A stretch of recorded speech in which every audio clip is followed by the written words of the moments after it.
આમ તો પરમ દિવસથી આવી ગયેલા છે, પણ ગઈકાલે એક લૌકિક કામે રાજસ્થાન પરત જઈને ગઈકાલે રાત્રે પરત ફેર્યા છે. આજે સવારથી જ એક સંગઠનની એક નાની ટીમ જેમાં કાયમ મળતા હોય છે એની સાથેની બેઠક. આગામી જે કંઈ કાર્યક્રમો આવી રહ્યા છે, કમલ દીપક હોય, રેલી હોય, વિસ્તારક યોજના હોય, ઘર ઘર ચલો અભિયાન હોય, એમના ઇન્ચાર્જો સાથેની પણ એક બેઠક. ભારતીય જનતા પાર્ટીના 7 મોરચાઓ રાષ્ટ્રીય કક્ષાએથી અમિતભાઈ શાહ દ્વારા અલગ અલગ સંમેલન, લાભાર્થીને સંપર્કની યોજના, અલગ અલગ વર્ગ અને સમૂહમાં બેઠકોનો દોર, મોરચાના અનેક કાર્યક્રમો, યુવા સાંસદ વગેરે આવી રહ્યા છે. પ્રમુખ મહામંત્રી સાથેની એક બેઠક થઈ, ઇન્ચાર્જો સાથેની બેઠક થઈ. હાલ અત્યારે તમામ મોરચાના પ્રદેશના પદાધિકારી અને જિલ્લાના ઇન્ચાર્જ જે સંગઠનાત્મક મોરચો સંભાળી રહ્યા છે એમની સમૂહની બેઠક આદરણીય ઓમજીમાં માર્ગદર્શન આપી રહ્યા છે.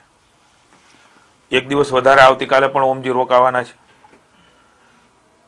અલગ અલગ સંગઠનના પદાધિકારીને મળી અને બપોરે ડોક્ટર સેલ, વકીલ સેલ વગેરે સેલની એક બેઠક આવતીકાલે કમલમ ખાતે રાખી છે. એમાં પણ એમનું માર્ગદર્શન મળશે.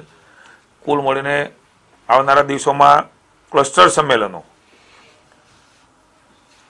આદરણીય શિવરાજસિંહજી, મનોહરલાલ ખટ્ટર મુખ્યમંત્રી હરિયાણા, દેવેન્દ્ર ફડણવીસજી સીએમ મહારાષ્ટ્ર વગેરે પણ અમારા લોકસભાના ક્લસ્ટર સંમેલન લેવા માટે આગામી દિવસોમાં આવી રહ્યા છે. ઓમજી પણ એમનો સમય આપી રહ્યા છે.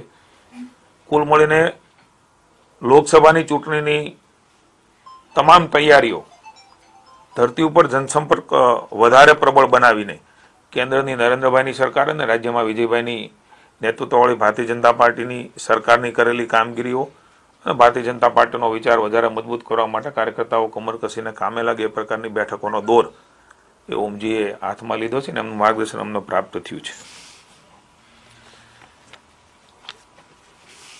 ગઈકાલે રાધનપુર યુવા ભારતીય જનતા પાર્ટીનો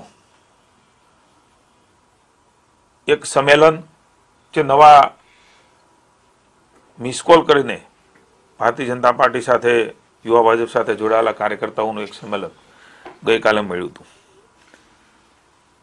જે પ્રકારે વિવાદ ઊભો કરવાનો પ્રયાસ એ કોંગ્રેસ દ્વારા થઈ રહ્યો છે. મેં ગઈકાલે વાત કરી હતી વીઆઈપી કલ્ચરની, જેમનો જનતા સાથે સીધો કોઈ નાતો નથી. ભારતીય સંસ્કૃતિ અને ધરોહર એમનો પણ એ વીઆઈપી કલ્ચરને સ્વાભાવિક છે કે ખ્યાલ ન હોય, કારણ કે નાને ગામમાંથી રહીને લોકો સાથે ધરોબો ધરાવીને એ કોઈ નેતા એ ક્યારેય એ પરિવારના થયા નથી.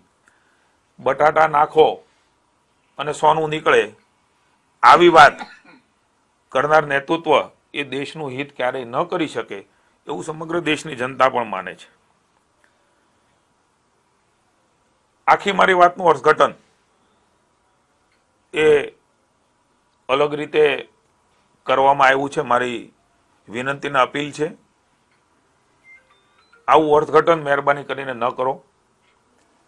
નરેન્દ્રભાઈ માટે, અમારા નેતા માટે, અમારા ખુદ મારા બા માટે જે પ્રકારના શબ્દ પ્રયોગો નરેન્દ્રભાઈ માટે ડિક્શનરીમાં હોય એટલા શબ્દ પ્રયોગો જે નિમ્ન કક્ષાના કહી શકાય એવા શબ્દ પ્રયોગો જે રાજનીતિમાં નથી, જેનો પરિવાર રાજનીતિમાં નથી, જેમના સગા ભાઈ મા રાજનીતિમાં નથી, એના માટેના પણ હલકી પ્રકારના શબ્દોનો પ્રયોગ એ કોંગ્રેસ અને એમના નેતાઓએ કર્યો છે. ત્યારે કોંગ્રેસના આગેવાનો ક્યાં હતા એ પણ હું કહેવા માંગુ છું. અને ફરી એકવાર અપીલ કરું છું કે મારી આખી વાતનું અર્થઘટન મહેરબાની કરીને અલગ રીતે ન કરો, કારણ કે કોંગ્રેસને સમગ્ર દેશની ને રાજ્યની જનતા ઓળખે છે. સાથે સાથે માને પુત્રના સંબંધની વાત કરી છે ત્યારે હું માનું છું કે આ સંબંધો હંમેશા પવિત્ર સંબંધો રહ્યા છે. ખોટું અર્થઘટન કરીને ગેરમાર્ગે દોરનાર લોકોને કોઈને પણ એવું લાગતું હોય તો મારી પાર્ટીના મારા સંસ્કારો છે એમાં દિલગીરી વ્યક્ત કરવામાં જરા પણ મને છોજ નથી. પણ ફરી વખત એકવાર કહું છું કે આખી વાતનું અર્થઘટન એ માત્ર ને માત્ર વીઆઈપી કલ્ચર જે પ્રકારે આ દેશમાં રાજ કરવા માંગે છે અને નરેન્દ્રભાઈ જે પ્રકારે આ દેશમાં નીચેથી આવીને મોટા થઈ અને દેશનું નેતૃત્વ કરે છે એની કમ્પેરિઝનનો માત્ર વિષય હતો.